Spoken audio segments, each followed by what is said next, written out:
Eu fiz um pequeno paralelo. Quais seriam as bem-aventuranças do mundo com essa liberdade, né? Não é heresia, tá? Não pode.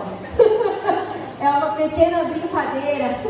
Como é que seria se fosse pelo mundo? Quais seriam as bem-aventuranças que o mundo, e quando a gente fala mundo, estava explicando isso para as crianças também, né? Porque se a gente usa uma linguagem que não é literal, e o que eles será que imaginam o mundo? Será que eles imaginam a Terra, né? O planeta? O que será que é mundo? Quando a gente fala mundo, gente, são as pessoas mesmo. São as pessoas que estão aí, né? O que será que eles diriam que são as bem-aventuranças? Tá meio ruim, né? Porque tá branco, mas eu vou lendo aqui, a gente vai acompanhando junto. Bem-aventurados os ricos. Quanto mais tiver, mais feliz será. Alguém já ouviu alguma coisa assim?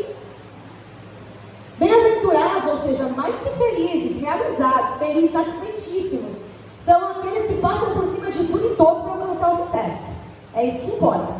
Não importa quem eu vou atropelar no meu caminho, mas para eu chegar lá, eu vou fazer o que for preciso. O que mais? Bem-aventurados os insensíveis e os que não choram. O bom é ser durão, o bom é ser inabalável.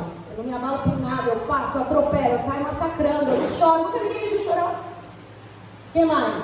Bem-aventurados os que fazem sua própria vontade acima de tudo, em prol dos próprios interesses, doa a quem doer. Então o que importa é eu fazer o que me interessa em primeiro lugar. Os outros são o resto. A prioridade sou eu. E bem-aventurados os que aproveitam todos os prazeres possíveis, de preferência na menor quantidade de tempo, o mais rápido possível, só se vive uma vez. Vamos aproveitar, não é? E bem-aventurados os espertos que tiram vantagem, obtêm ganho acima de tudo. E o brasileiro sabe muito bem fazer isso, né? Quanto mais vantagem eu tirar, quanto mais esperto eu for, melhor pra mim. É isso que importa. Acho que eu falei todos. E é só uma pequena brincadeira, né? Porque quando a gente pega para realmente ler esse texto, é pesado, dá uma pesada. Você fala, talvez a gente tenha que ler com mais frequência e meditar nisso com mais frequência, mas eu só quis fazer uma brincadeira porque quem está inserido, né, assim, talvez em um contexto de trabalho, de faculdade, de escola, de família até mesmo, né, a família que não conhece a Jesus e tal, é assim que as pessoas vivem. É assim que as pessoas vivem. Acho que eu não falei nenhum absurdo aqui, mas é assim que as pessoas vivem. Mas aí, antes de realmente entrar agora, me desculpem a piada, mas antes de entrar no texto, eu só queria ler o versículo de Mateus 5,5, que é a primeira bem-aventurança que eu vou falar. Bem-aventurados os humildes, pois eles receberão a terra por herança. E eu queria fazer uma oração. Senhor, eu te agradeço pela oportunidade de estarmos aqui mais uma vez e ouvirmos e aprendermos e meditarmos em Ti, na Tua Palavra, algo que é tão importante, algo que é tão controverso, mas que o Senhor possa revelar, Pai, ao meu coração, ao coração de cada um que está aqui, o que o Senhor quer dizer para nós hoje, Pai, com esse texto, com essa mensagem, com essa palavra, em nome de Jesus. Amém. E aí eu queria dizer para vocês o seguinte, que antes de eu estar colocando tudo isso aqui, e é bem sério isso, Deus falou de forma absurda comigo primeiro, em cada frase que eu fui colocando aí, né? Porque às vezes a gente lê e é muita responsabilidade estar aqui com esse microfone falando alguma coisa pra vocês, né? E sempre que eu faço isso, eu tô tentando. Vocês sabem que eu gosto daquelas músicas Quem Sou Eu, Pobre e Fraco, vocês sabem que eu amo essas músicas porque realmente eu não me sinto apta, mas Deus falou primeiramente comigo em cada pequena palavra que eu vou trazer aqui pra vocês, tá?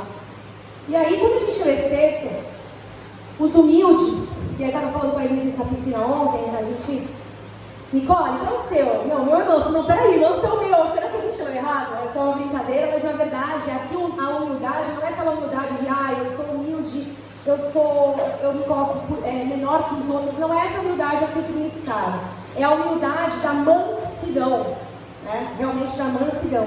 E aí, esse é um dos textos eu diria, mais mal compreendidos da Bíblia. Por quê? Vamos lá.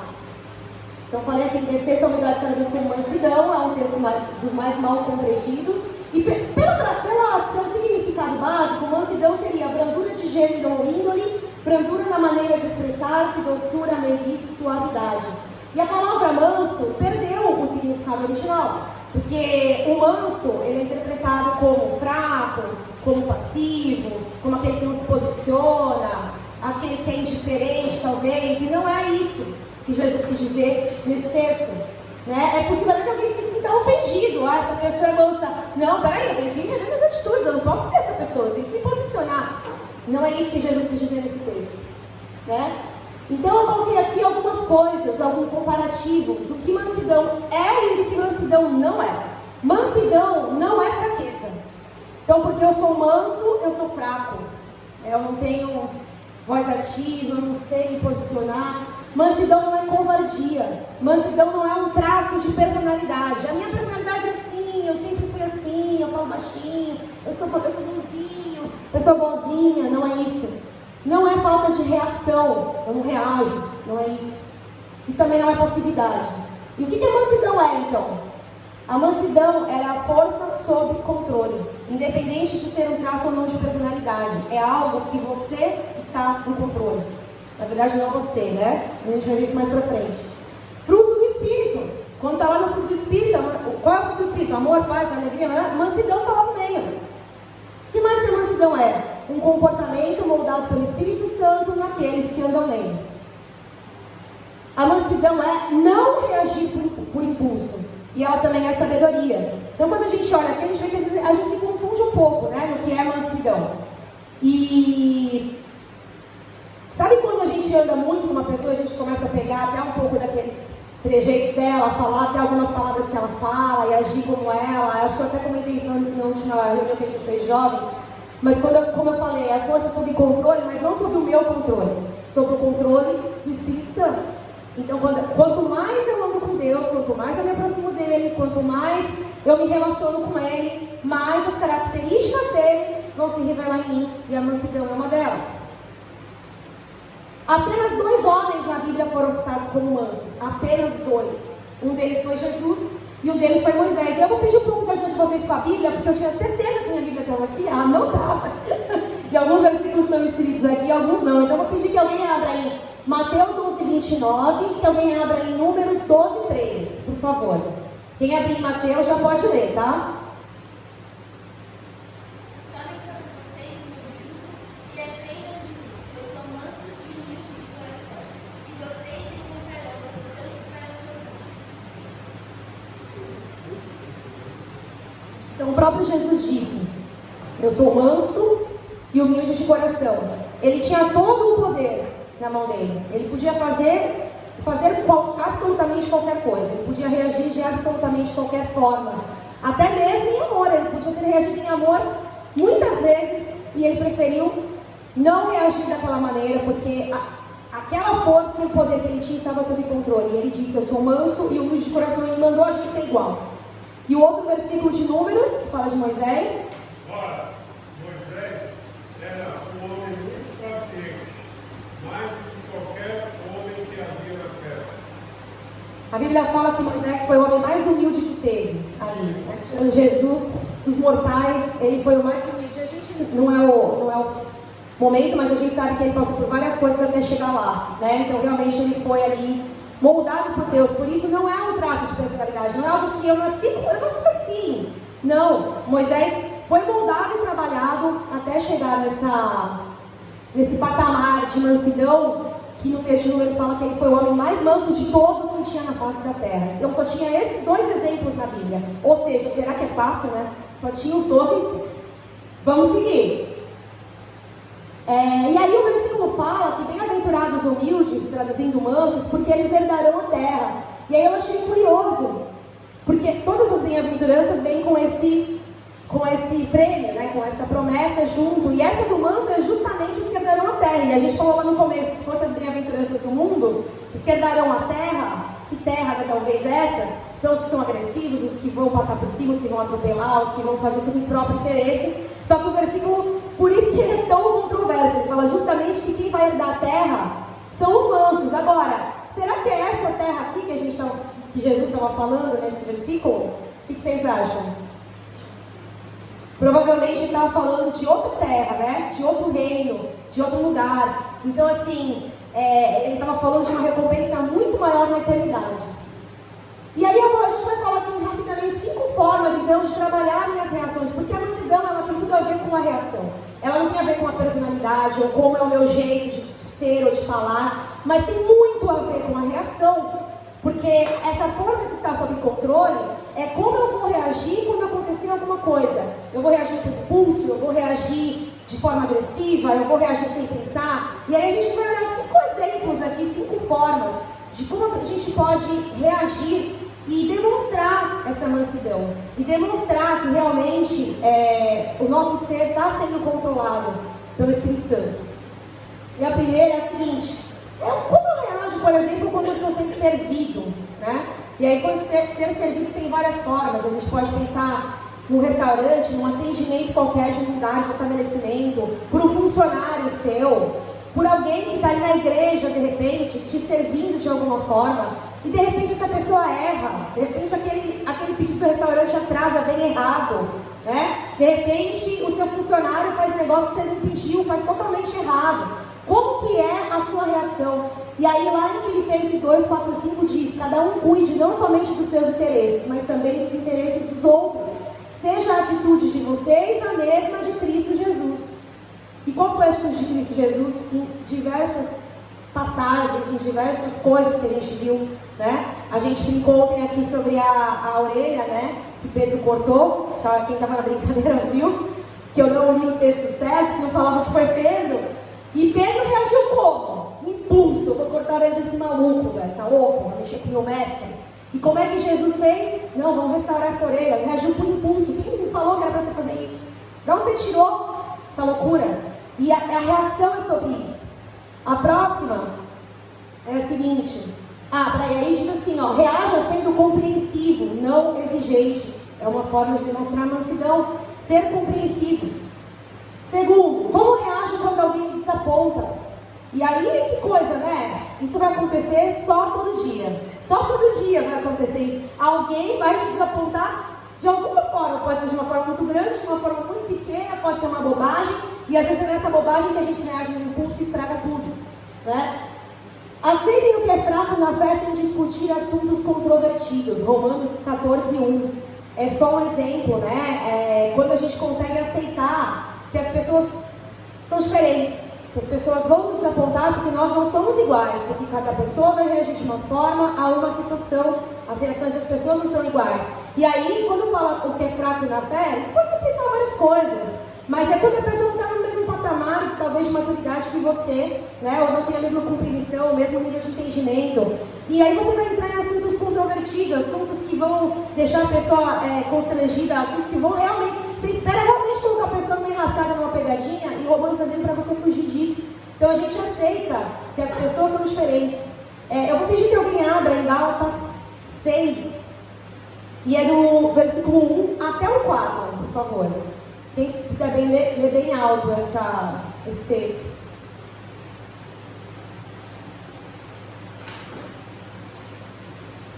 Irmãos, se alguém é surpreendido em alguma transgressão, vocês que são espirituais devem restaurá-lo com espírito de mansidão.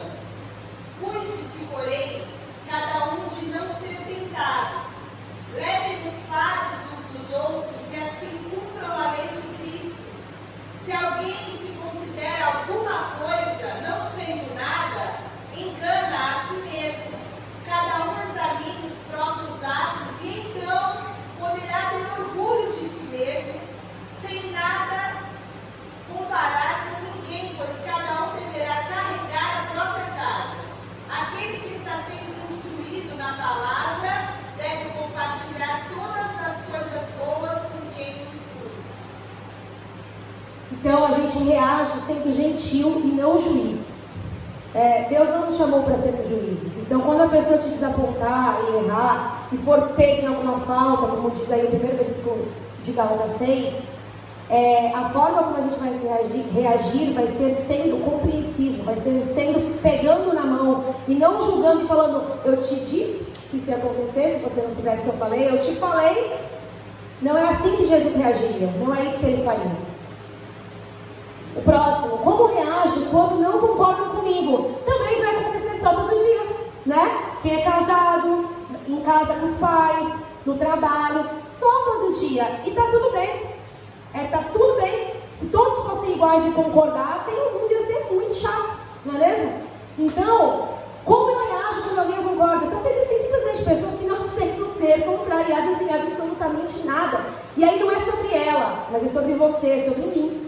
Como eu reajo a essa pessoa. É sobre mim. Ser manso é concordar com tudo o tempo todo. Então, tá bom, a pessoa, tá bom, vou concordar. É isso? É sobre isso, ser manso? Como eu reajo às pessoas que me irritam, que gostam de discutir? A pessoa que gosta da discussão, que ela vê, caiu esse negócio no chão, pronto. Achei o meu motivo do dia para discutir. E tem alguém conhece alguém assim ou só eu? Né?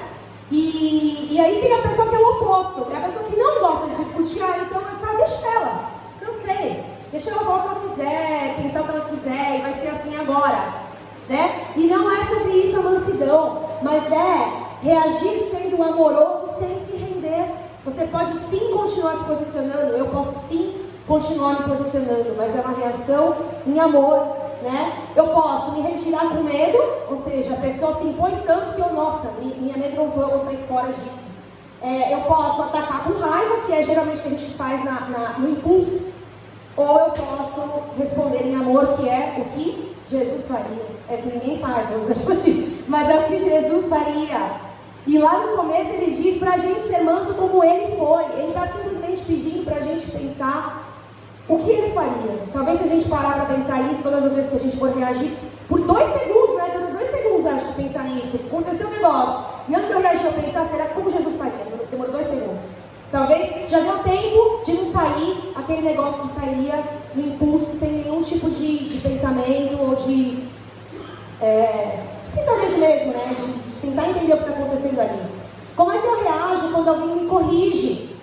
Tiago 1,19, todo homem seja pronto para ouvir e tardio para se irar. A Bíblia diz que a gente pode e deve admoestar uns aos outros, a gente deve corrigir aos outros, mas a gente também deve aceitar ser corrigido. Isso é bíblico, mas o ser humano tem uma dificuldade absurda de ser corrigido, de receber correção, de receber admoestação. Quem é ele para me corrigir? Eita, oxi, batida, né? E isso é bíblico, a gente tem que parar com isso e aceitar. Né? E é engraçado, quem trabalha em empresa, quem vive no corporativo, eu sempre vou trazer algum exemplo corporativo, os jovens já sabem, porque é a minha realidade, talvez umas 18 horas por dia no momento, mas a gente tem uma palavra bonita que chama feedback, né? Então o seu chefe ou alguém vai chamar, eu queria te dar um feedback. Eu não vou aceitar feedback seu, vou dar feedback. É assim que você vai fazer lá? Então por que a gente tem dificuldade de aceitar a correção do irmão, de aceitar a correção de um familiar, de um cônjuge, até mesmo de um filho, né? Que te mostra de repente algo que você fez ali que está errado. E como é que a gente vai reagir a isso? Quando alguém me dá uma sugestão, quando alguém quer me ensinar algo, eu sou muito bom para aprender, já sei tudo. Preciso aprender, ainda mais vindo de você, né? Você vai me ensinar? Reaja sendo receptível, não inatingível. Então é uma forma também da gente demonstrar a mansidão. Eu vou aceitar. Pode ser que depois eu amadureça aquela ideia e volte a conversar com a pessoa, mas naquele momento eu vou aceitar, eu vou ser receptível. E por fim, peraí, eu continuei nesse aqui, acho que eu me transformo mais comigo nesse. Tem 2 slides dele. A ninguém torneis mal por mal, procurais as coisas dignas perante todos os homens. Façam todo o possível para viver em paz com todos. Gente, esse versículo é incrível, né? Que façam todo o possível para viver em paz com todos. Todos. Não é só com os que moram com você, não é só com os que você gosta, os que são legais, que você acha legal, né? Mas com todos. Todos incluem inimigos, todos incluem os que te odeiam, todos incluem os que falam mal de você, todos incluem os que querem passar rasteira em você. Quando a Bíblia, nada na Bíblia é aleatório, nada está lá porque foi a forma que foi escrita assim de qualquer jeito. Não foi. Se faça todo o possível para viver em paz com todos, é com todos. Com todos, né? Estou falando aqui como se fosse frase simples, né, gente? Mas nós todos sabemos que não é isso. Qual é a minha reação natural quando alguém me machuca? Retaliação, vingança, me machucou, vou devolver o dobro. Aguarde que minha hora vai chegar, que ele vai ver só. É assim que eu reajo? Ao retribuir o mal com o mal, eu perco o controle da minha vida. Porque, de novo, como eu falei antes, não é sobre ele, é sobre mim, né? Ele deu mal, como eu vou reagir? Então é sobre mim, é sobre qual é a minha reação baseada no que o Espírito Santo está fazendo na minha vida. É dar o dobro? Qual é o sentido disso? Não é mesmo? Então reaja sendo ativo e não reativo. Agora sim, eu acho que eu comi bola aqui no CIE, era 5 meses, gente. Era os 5 meses, perdoem, era os 5 meses. É quinto ponto, que era como eu reajo quando alguém me machuca, tá? Tá 4 ali, mas é 5. E aí, o segredo para controlar as nossas reações é deixar que o Espírito de Deus encha a nossa vida momento a momento. Então, a mansidão, como eu falei no começo, ela não é um traço de personalidade. Ela é sobre o quanto eu estou andando alinhado com Deus para que o Espírito Santo esteja me enchendo ao ponto de eu transbordar e a minha reação natural passar a ser essa. Não natural do ser humano, porque a reação natural do ser humano nunca vai ser essa. Vai ser sempre o oposto, né? Mas quando a gente começa realmente a deixar o caráter de Deus se moldar e refletir na nossa vida, isso começa a ser mais natural. Você começa a se parecer mais com Jesus, porque você está andando com Ele. Você, quanto mais eu ando com a Nicole, eu vou ficar mais parecida com ela, porque a gente está andando junto tanto, né? Que eu já começo a usar as gírias que ela usa, já começo, estou dando um exemplo, né?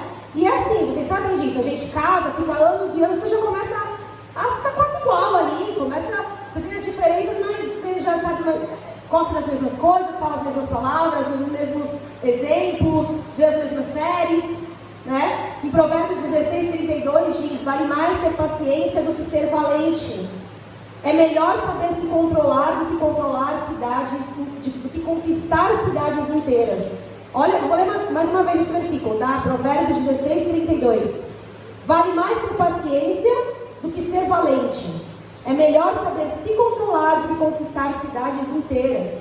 Ele estava dizendo aqui que vale mais o seu temperamento estar sob domínio do que eu conquistar nações, do que eu conquistar cidades inteiras. E aí eu vou finalizar esta bem-aventurança lendo aqui uma frase que estava no texto de um famoso psiquiatra judeu que viveu vários anos num campo de concentração nazista, e ele disse o seguinte: levaram minhas roupas, minha esposa, meus filhos, meu anel de casamento. Fiquei nu diante deles e percebi que poderiam tirar tudo de mim, mas não poderiam tirar a minha liberdade de escolher como responderia a eles. Então, de novo, não é sobre eles, é sobre mim, é sobre você. Então, o segredo, qual é o segredo? É tão difícil, tão difícil. A gente vive nesse mundo de ação e reação o tempo todo, 24 horas por dia, reagindo por impulso e vivendo nessa loucura. Mas o segredo está no Espírito Santo. O segredo está em deixar que Ele controle o nosso caráter e a nossa vida. Mansidão é o poder controlado pelo amor. Mesmo que você possa explodir tudo, você não faz. Mesmo que todo o poder estivesse na mão de Jesus para ele fazer o que ele quisesse, a hora que ele quisesse, não foi assim que ele reagiu. Ele foi manso, ele foi humilhado, ele carregou a própria cruz dele, ele lavou os pés dos discípulos. E é isso que ele deixou pra gente, porque ele disse pra gente ser manso como ele foi. Parece muito inatingível, né? Mas é a orientação que ele deixou e isso não está aqui por acaso. E eu não fiz uma pausa, um break, como a pastora Denise, e já falando, né? Eu já falando que as bem-aventuranças, elas são, entre elas, um pouco desconexas, né? Assim, são coisas diferentes. Então, parece que precisa de um tempo para absorver, né? Peraí, deixa eu respirar, absorver essa aqui, para eu poder ir para a próxima. Mas a gente vai emendar na próxima aqui, eu tenho certeza que vocês vão absorver muito rapidamente. E aí a próxima, bem-aventurança aqui. Bem-aventurados os que têm fome e sede de justiça, porque serão satisfeitos. E ela está no versículo 6 de Mateus 5. Eu confesso que essa foi bem difícil, porque é complexo esse negócio. Então, fome e sede de justiça, né? É um versículozinho, Mateus 5:6. Tem tanta coisa aí, tanta coisa. E eu queria compartilhar com vocês essas coisas que Deus falou comigo primeiro. O contexto aqui do versículo, quando Jesus falou fome e sede de justiça, né, a gente lê e passa batido alguns detalhes aqui. O fome e sede não estava aqui de forma superficial ou aleatória, mas naquele contexto, lá da época de Jesus, as pessoas tinham fome e tinham sede, né? Vocês sabem que tem diversas passagens que falam que eles iam buscar água no poço, né? A água não é assim, vão na geladeira, abre e toma água. Não era assim. A comida também não era assim, farta. Vocês lembram que Jesus multiplicou os pães e os peixes? Porque as pessoas não faziam 3 refeições por dia, fazem refeições de 3 em 3 horas, que a Nutri mandou. Não era assim não, gente. Eram poucas refeições no dia, tinha escassez, as pessoas passavam fome. E hoje em dia a gente sabe que tem muitos povos, muitos países, muitos lugares, e até mesmo próximos de nós, né, em lugares da nossa região que passam fome. Talvez a gente aqui nessa sala, ou enfim, não sabe exatamente o que isso quer dizer. Aqueles que têm fome e sede. Mas quando Jesus colocou esta frase, essas 2 palavras aqui, fome e sede, ele estava falando realmente de algo muito crítico, de algo muito ruim e perturbador para as pessoas que sabiam o que aquilo significava, que é sentir aquele buraco no estômago, mas não por 2 ou 3 horas, talvez por dias, ou sentir sede e não ter acesso à água. Então a gente talvez não vai conseguir compreender aqui a criticidade e a profundidade do que Jesus estava dizendo com fome e sede, né? Mas na verdade ele estava querendo colocar aqui um senso de urgência, um senso de imediatismo, de tipo assim, quando eu estou com sede, se eu tomar água agora eu vou morrer. Esse senso de urgência que ele estava querendo colocar aqui, só para vocês terem uma contextualização aqui, tá? E aí ele falou fome e sede de justiça, né? E a gente para pra pensar, temos uma advogada aqui na sala, na nossa frente, do pastor Elise, doutora Elise. Essa justiça que ele estava falando, que justiça é essa? Me veio imediatamente três imagens aqui na minha mente. Os mais experientes, vamos dizer assim, vão reconhecer talvez a primeira. Quem é a primeira ali, gente? Quem é? Robin Hood. Justiça. Eu vou tirar dos ricos para dar para os pobres. Vou fazer justiça pelos pobres. Será que era isso que o versículo estava dizendo? Aí tem ali, quem sabe quem é o Denzel Washington ali? Quem é? O protetor. Eu vou esmurrar todo mundo que fizer alguma coisa com alguém que eu acho que foi injustiçado. A mocinha foi injustiçada, eu vou esmurrar o cara. E a gente vê aquele filme e acha o máximo, né? Meu Deus, eu quero fazer que nem ele, quero fazer isso também. Justiça com as próprias mãos. E aí deixa para os jovens meninos Marvel fãs responderem quem é o de baixo. Quem viu? Justiceiro. Amo, maravilhoso, quem não viu, veja. O que ele faz, gente? Vou me vingar. Acabaram com a minha família, eu vou acabar com eles, com a família deles, com a família de todo mundo. A família que passa na minha frente, pato. Brincadeira, não é bem assim, é sério. Mas me veio essas três coisas, porque será que é essa sede de justiça que Deus estava falando, né? Eu vou fazer justiça com as próprias mãos, vou fazer justiça pelos meus amigos, pelos outros, por mim mesma. Eu vou correr atrás do que me interessa para ser justo, é justo, né? Nesse sentido, ou será que é a justiça da lei? O que é isso? Né? Vamos entender um pouquinho melhor. Ter fome e sede de justiça não é fome e sede de bênçãos. Então, vou ser abençoado, porque aí vai ser justo para mim, eu mereço. O que mais?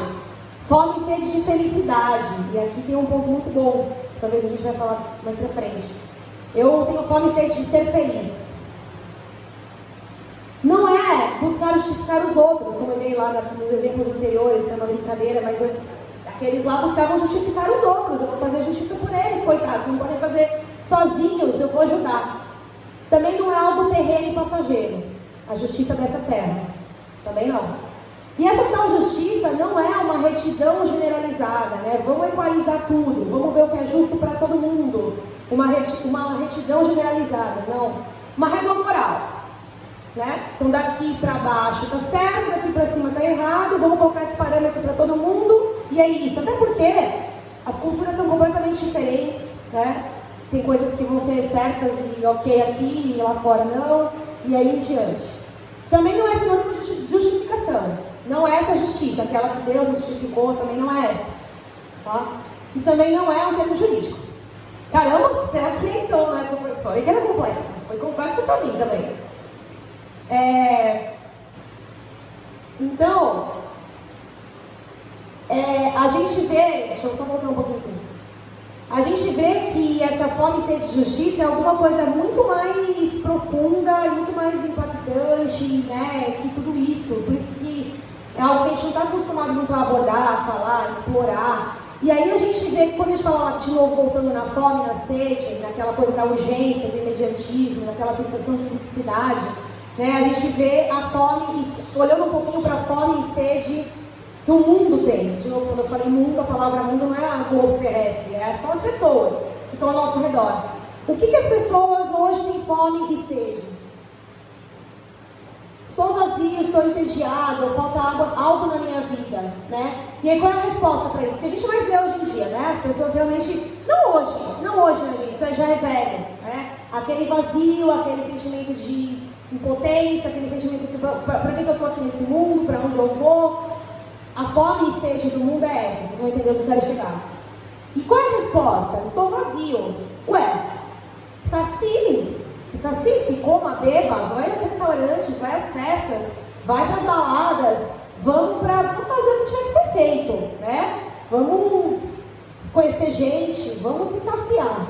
Estou entediado, busca entretenimento. Ué, tem tanto entretenimento, gente. Viagem, se relacionem, conheça pessoas. Falta algo na minha vida. E aí eu achei interessante aqui. O que falta está dentro de você, basta procurar. E eu até li aqui no texto do Rick Warren que seria muito um lema da nova era. A gente não usa muito falar em nova era. Antigamente a nova era ia vir a dominar o mundo, a gente tinha até medo da nova era, uma entidade, né? Nova era. Nossa.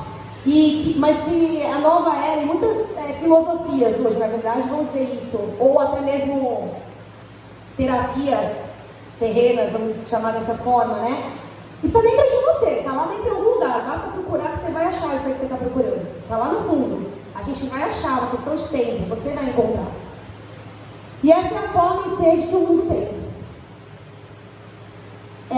Porém, a gente sabe que a gente não vai encontrar a satisfação duradoura nos prazeres, porque as pessoas vivem às vezes a vida inteira buscando prazeres, né? E aí pulam de um para o outro, e são viagens, e são relacionamentos, e são várias coisas, e sempre fica aquela coisa do, se eu pudesse fazer aquilo, se eu pudesse ter essa viagem, se eu pudesse ter esse apartamento, se eu pudesse fazer tal coisa, talvez eu seria feliz em encontrar isso que me falta, em encontrar esse negócio que me dá uma fome, uma sede que não sacia.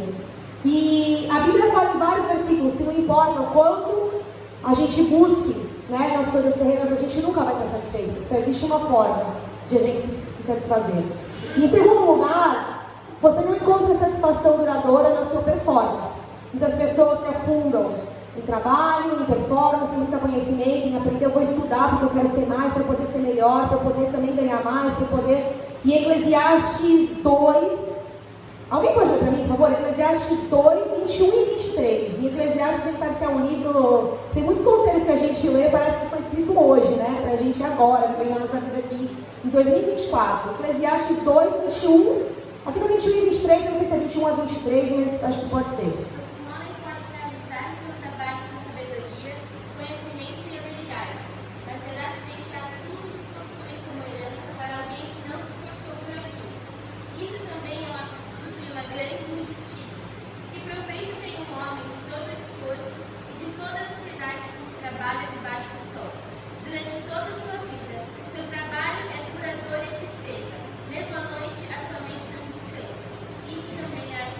Tá parecendo eu, sim. Mesma noite, somente não descanso. O pessoal vai dormir, porque fazer amanhã, meu Deus do céu, meu chefe pediu relatório, vai dormir. Ele fala, é engraçado que ele usa o termo injustiça aí no meio do texto, né? Ele tá falando que o camarada trabalhou, acumulou bens, e deu sangue, ele deu o máximo. Deixou pra alguém que não tava nem aí. Ou até pra ninguém, né? A gente tromba com pessoas às vezes aí que acumulam e fazem, trabalham, né? Tem nem filho, tem nem primo, tem nem sobrinho. Tem que ir, sei lá, para quem que vai aquele treco, eles devem saber melhor ser. E aí a Bíblia está dizendo em Eclesiastes que isso parece injusto. É injusto. Então, quando a gente estava falando de fome e sede de justiça, o cara acha que aquilo foi justo, porque ele trabalhou, ele conquistou, ele fez, e ele não deixou para ninguém. E aí eu lembro daquele texto, nem está escrito aqui, mas eu vi aquele texto que fala lá, acho que em Mateus, né, do louco, essa noite perdirão tua alma. O que você fez? Né? E tem tudo a ver com o próximo, uma coisa leva a outra, na verdade se misturam, né? A gente não encontra a satisfação duradoura nas posses. Ainda em Eclesiastes, mas aí eu vou ler aqui o 5:10. Quem ama o dinheiro jamais terá o suficiente. Quem ama as riquezas jamais ficará satisfeito com seus rendimentos. Isso também não faz sentido. Por quê? Porque a pessoa vai querer sempre mais, né? Eu cheguei aqui, ó, tá bom, agora eu tô bem. Agora tô de boa, tá suficiente. né? Sempre parece que não é suficiente, sempre parece que ainda falta, sempre parece que ainda precisa de mais. E aí continua nessa busca incessante. Você não encontra a satisfação duradoura das pessoas, e esse nem tinha no texto, fui eu que coloquei. Porque as pessoas que talvez não projetam nada disso, não, eu não ligo para bens materiais, não ligo para dinheiro, eu não ligo para nada disso, eu vivo que eu sou hippie, vivo na praia, vivo em miçanga. Eu não ligo para isso. Mas a pessoa talvez tenha a expectativa de encontrar satisfação em alguém. Mas quando eu encontrar a minha metade, a minha metade da laranja, ninguém fala mais isso, né? Aí vai dar tudo certo. Aí a minha vida vai estar completa. Aí eu vou encontrar a verdadeira satisfação. Ou então quando eu tiver um filho, quando eu for mãe, quando eu for pai, aí sim eu vou chegar naquele patamar de satisfação plena. Será que é isso? Como encontrar então essa satisfação, essa fome e sede eterna que o ser humano tem? E lá em Salmo 37:4 diz, não sei se está aqui, está aí: deleite-se no Senhor e Ele atenderá aos desejos do seu coração. Deleite-se no Senhor. E aí lá atrás eu falei que a gente tinha lá uma das coluninhas falando que a justiça não era, que a fome e sede de justiça não era a busca pela felicidade. Porque a busca não deve ser pela felicidade. A felicidade é o resultado da busca por Deus, é a consequência da busca por Deus. Isso significa que a gente busca sempre no lugar errado. Quando eu falo a gente, eu estou generalizando. Pode ser que alguns de vocês falem, não, eu já sabia tudo isso que você está falando. Eu busco em Deus 24 horas por dia e dá tudo certo. É a busca pela felicidade, é a busca no lugar errado, na fonte errada, não é essa fonte. A busca é por Deus e a felicidade é a consequência. E eu estava tentando explicar isso para as crianças ontem e foi muito complexo explicar. Eles acho que entenderam de uma forma simples, mas não é um tema que a gente leva para eles, porque eu falei das duas primeiras, né? Os pobres de espírito e os que choram. Como eles entendem isso? Bem-aventurados são os que choram. Então eu estava tentando explicar que às vezes a gente chora ou que a gente, ao contrário, fica feliz, né? Por algo que vai durar algumas horas, que vai durar alguns dias ou até mesmo alguns anos. É engraçado que eu pedi para fazer um desenho aqui que deixava eles muito felizes e muito tristes. A grande maioria escreveu comer. No feliz. Eles colocaram o desenho do McDonald's. O El fez um desenho incrível, profissional, do lanche do McDonald's. E eu falei, mas é isso. É por algumas horas. Acabou aquele lanche, eu tenho que achar outro lanche, porque senão eu vou ficar triste de novo. Então a busca não é pela felicidade, não é por algo, pela posse, pelas pessoas. É a fonte que está errada, a direção está errada. A busca não deve ser pela felicidade. A felicidade é a consequência da busca por Deus. Então, ter fome e sede de justiça é anelar ser... Agora a gente vai entrar no que realmente é. Estão preparados? É anelar ser livre do pecado. E esse é o primeiro passo, né? Aquele passo talvez que a gente foi lá quando a gente se converteu, que a gente entendeu que a gente precisava ser liberto, ser livre do pecado. Eu preciso me libertar porque o pecado me separa de Deus. Eu preciso ser liberto. A minha fome e a minha sede tem que ser por essa libertação. Por entender que o pecado me separa de Deus. Em segundo lugar, não é a mesma coisa estar livre do domínio do pecado. Porque a Bíblia diz que a gente não vai não pecar nunca mais, então a gente podia ser arrebatado para o céu. Né? O único que não pecou aqui na terra foi Jesus. A gente vai continuar, hora ou outra, pecando. Mas o domínio do pecado, aquilo que te domina, que está... né? Brinquei, vou usar mais um exemplo aqui. A Nicole está bem na minha frente, então eu vou olhar para a cara dela e lembro dos exemplos. Eu brinquei com a Nicole e contei para a Elise ontem, que eu tinha um sonho, ficar sem comer açúcar por um mês. Por quê? É brincadeira, mas é sério, gente. Eu falei pra ela, quando eu vejo que o açúcar tá me controlando e eu não controlo ele, eu resolvo cortar ele por 30 dias e eu volto pro controle, né? E aí quando eu volto a comer açúcar, eu tô no controle, não vou comer, eu vou escolher o açúcar. Deu tudo errado, durou 2 dias quando o Leandro chegou com a pizza de churros do Big Pizza, meu sonho foi por água abaixo. E eu falei, agora vai ficar pra depois do carnaval esse negócio. Mas é o domínio do pecado na nossa vida. E aí aqui fala de santificação. E nem era banana nevada, tá? Porque quando eu falei pra elas, pra Andressa, ela era banana nevada, eu falei, pior que nem era. Eu fui fraca, porque eu vendi por uma pizza de churros. Entendeu? É boa, mas não é a nevada. Então esse segundo ponto é o domínio do pecado. É diferente de quando eu falei lá no início, que eu me converti, falei pra Jesus, eu entendo que eu sou pecador, eu reconheço que eu preciso ser liberta, ser salva, que Jesus morreu pelos meus pecados. Esse é o primeiro. Mas o domínio do pecado pecado. Esse pecado aqui, ele vai continuar aqui, ele continua me dominando. Como eu falei que o açúcar é uma brincadeira, mas para mim exemplifica demais isso. Ele continua me dominando. Esse aqui, e isso fala sobre santificação. Nos fala sobre aquilo que me aproxima cada vez mais de Deus ou me afasta mais de Deus. A santificação é um processo diário. E em terceiro lugar, e eu acho que talvez seja mais complexo, eu até dar uma respirada funda aqui, que é o estar livre do próprio eu. E aí quando a gente fala, antigamente a gente atribuía tudo ao diabo, ao Satanás, ao capeta, capiroto. Tudo era culpa dele, por quê, gente? Porque é mais fácil, né? O diabo está aqui me tentando o tempo todo, eu só, preciso ser forte, porque senão o diabo vai entrar aqui, vai me tentar e a culpa vai ser toda dele. Então, Deus, você viu que eu tentei. Mas aqui a gente no item 3 fala que é desejar se ver livre do próprio eu. E eu vejo isso como o mais complexo, porque esse eu tem muitas facetas, esse eu tem muitas coisas lá no fundo, profundas, que só você e Deus sabem. E hoje em dia, quando a gente vê hoje, também não é uma novidade de hoje, mas eu acho que hoje é mais exacerbado no sentido de informação, tá? Vocês vão entender o que eu quero dizer. Teve uma vez também que eu falei para os jovens sobre ansiedade. A gente leu vários versículos, vários de Davi, que mostravam que ele passava por ansiedade. Então a ansiedade não é uma novidade no século, não é. As pessoas lá na época da Bíblia já passavam por isso. Mas hoje a gente tem mais acesso à informação, a gente tem mais conhecimento do tema, a gente tem mais profissionais habilitados. Naquela época não. Então quando Davi se sentia ansioso, se sentia desesperado, ele escrevia os salmos e corria para Deus. Era isso que ele fazia. Então esse eu, esse ansiedade, pânico, depressão, paranoia, comparação, eu acho que é onde a gente tem mais dificuldade de submeter realmente ao domínio do Espírito Santo, a desejar, ter fome e sede de me libertar do meu eu.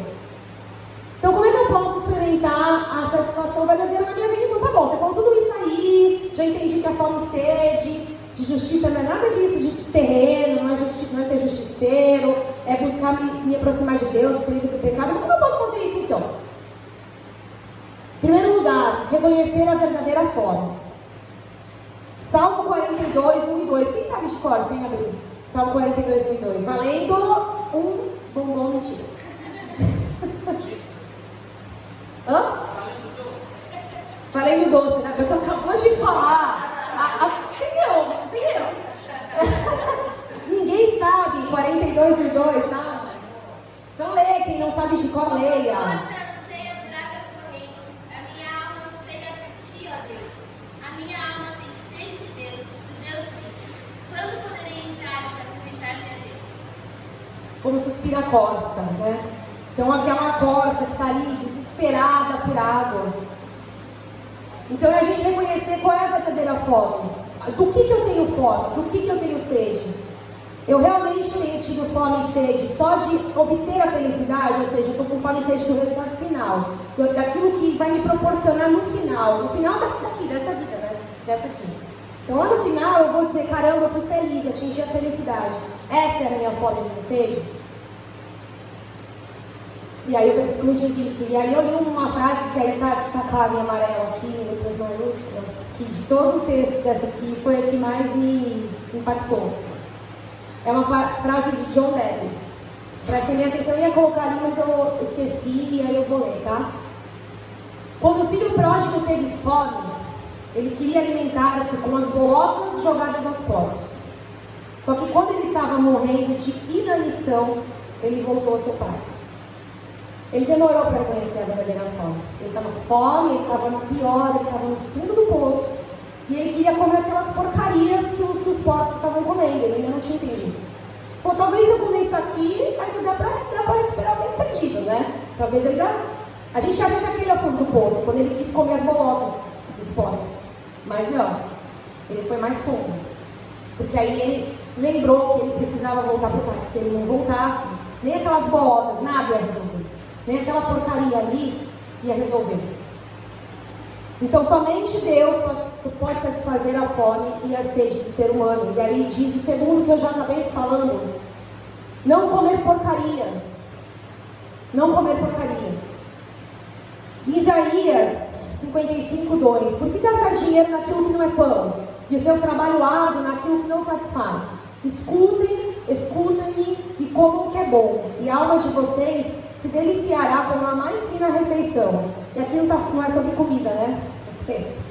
Mas é a gente não comer, não aceitar a porcaria, não aceitar a bolota, né? A gente entender que existe algo muito maior e muito melhor. Qual é a diferença entre ficar cheio e ficar satisfeito, né? Os nutris me ajudam. Luciene. Eu comer um prato de macarrão ou comer um prato de macarrão com filé mignon, bem grande. Se eu comer só o macarrão, daqui a 1 hora eu tô morrendo de fome. Porque aquilo não me sustentou, aquela proteína, aquele carboidrato deu energia ali para eu correr 10K.